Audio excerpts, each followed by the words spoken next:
Hello friend, welcome to देसी concept classes. देसी concept classes में आज आपके लिए एक नया मुद्दा, एक नया करंट अफेयर लाए हैं। क्या मुद्दा है? ये कोर्ट से रिलेटेड है। कैसे कि सेक्स वर्क को अभी लीगल माना गया है। क्यों? देखिए, सेक्स वर्क लीगल माना गया है।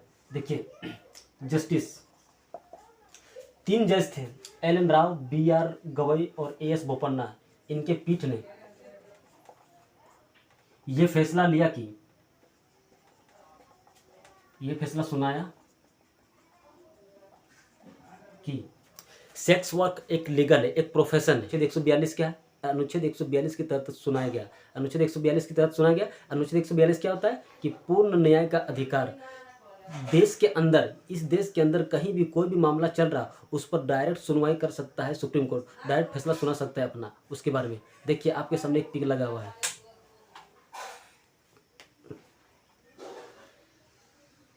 सुप्रीम कोर्ट ने वेश्यावृत्ति को पेशा माना है। यह पहली बार है जब देश के शीर्ष अदालत की ओर से वेश्यावृत्ति को लेकर इस तरह का आदेश दिया गया है। कोर्ट ने साफ कहा कि सहमति से यह कार्य करने वाले सेक्स वर्करों और उसके ग्राहक के खिलाफ पुलिस कोई कार्रवाई नहीं कर सकती। सेक्स वर्कर भी कानून के समक्ष समान व बराबरी के हकदार है, ये सुप्रीम कोर्ट ने कहा।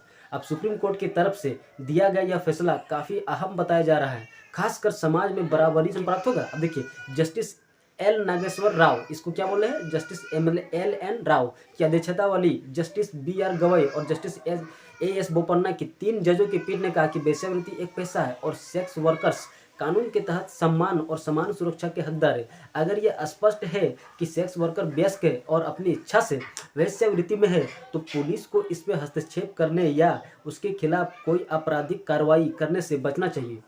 इस देश के प्रत्येक व्यक्ति को संविधान के आर्टिकल अनुच्छेद 21 के तहत सम्मानजनक जीवन का अधिकार है। जीवन जीने का अधिकार है। इसे लेकर हमारा कानून क्या कहता है? मतलब IPC, Indian penal code IPC के मुताबिक वेश्यावृत्ति अपने व्यापक अर्थों में अवैध नहीं है, लेकिन कुछ गतिविधियां हैं जो अधिनियम के कुछ प्रावधानों के तहत दंडनीय है। जैसे सार्वजनिक स्थानों पर वेश्यावृत्ति सेवाओं के लिए किसी को लुभाना, नाबालिग लोगों से वेश्यावृत्ति कराना, होटल में वेश्यावृत्ति से जुड़ी गतिविधियां संचालित करना, सेक्स वर्कर की व्यवस्था करके वेश्यावृत्ति में लिप्त होना। अनैतिक व्यापार रोकथाम अधिनियम 1956 के तहत कहा गया कि इनके मुताबिक अगर कोई वेश्या अपनी सेवाएं देने की याचना करते हुए किसी को बहकाते हुए पाई जाती है, तो उसे गिरफ्तार किया जा सकता है। इसके साथ ही कॉल गर्ल को अपना फ़ोन नंबर सार्वजनिक करने की भी मनाही है। ऐसा करते हुए पाए जाने पर 6 महीने की सजा और जुर्माने का प्रावधान है। संविधान के अनुच्छेद 23 में 2014 में बदलाव हुआ है। इसमें भी मानव तस्करी से जुड़े कई प्रावधान हैं, जैसे जबरदस्ती काम कराने और मानव तस्करी को इसमें निषेध बताया गया है। मानव तस्करी और उसे जबरन श्रम करना भी दंडनीय अपराध है। यानी अगर कोई व्यक्ति किसी महिला से जबरन वेश्यावृत्ति कराता है तो उसे सजा हो सकती है।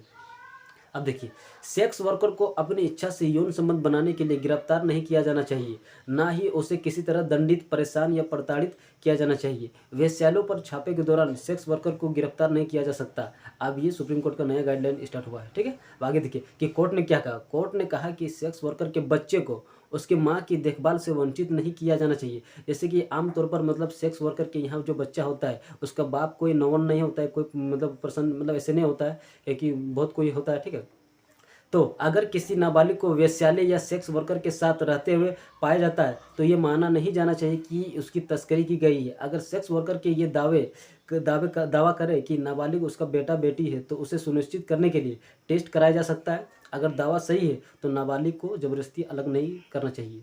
ठीक है, अब देखिए, मीडिया को सेक्स वर्कर्स की पहचान उजागर नहीं करनी चाहिए। अगर सेक्स वर्कर चाहती है तो उसे सुधार गृह में जाने दिया जा सकता है। कोर्ट ने सरकार से इस मामले में 6 हफ्ते में जवाब मांगा है। मामले की अगली सुनवाई 27 जुलाई को होगी। अब इसमें देखिए, एडवोकेट विराग गुप्ता बताते हैं कि सुप्रीम कोर्ट ने ये अंतरिम आदेश अनुच्छेद 142 के तहत लिया गया है। अनुच्छेद 142 के तहत लिया गया है। चलिए अनुच्छेद 142 के बारे में जान लेते हैं। तो देखिए, अनुच्छेद 142 पूर्ण न्याय का अधिकार। पूर्ण न्याय का अधिकार। अभी हम आपको बताइए ये अनुच्छेद 142 बहुत ही हॉट टॉपिक बन जाता है। और ये मामला देखिए, अभी एजी पेरा रिवरन को रिहा किया गया है, यही अनुच्छेद 142 के तहत। अनुच्छेद 142 होता क्या है, देखिए ये पूर्ण न्यायिक अधिकार। इस देश के अंदर यानी कि भारत के अंदर कहीं भी किसी भी कोर्ट में कोई भी मामला चल रहा है, कोई भी मामला चल रहा है, सुप्रीम कोर्ट डायरेक्ट 142 के तहत अपना फैसला सुना सकता है, डायरेक्ट 142 के तहत अपना फैसला सुना सकता है। और इसने पूर्ण न्याय का अधिकार दिया। पूर्ण न्याय का अधिकार में सेक्स वर्कर को एक लीगल माना गया है, एक प्रोफेशन माना गया है। ठीक है, बने रहिए हमारे चैनल के साथ और भी अधिक जानकारी के लिए। Thank you.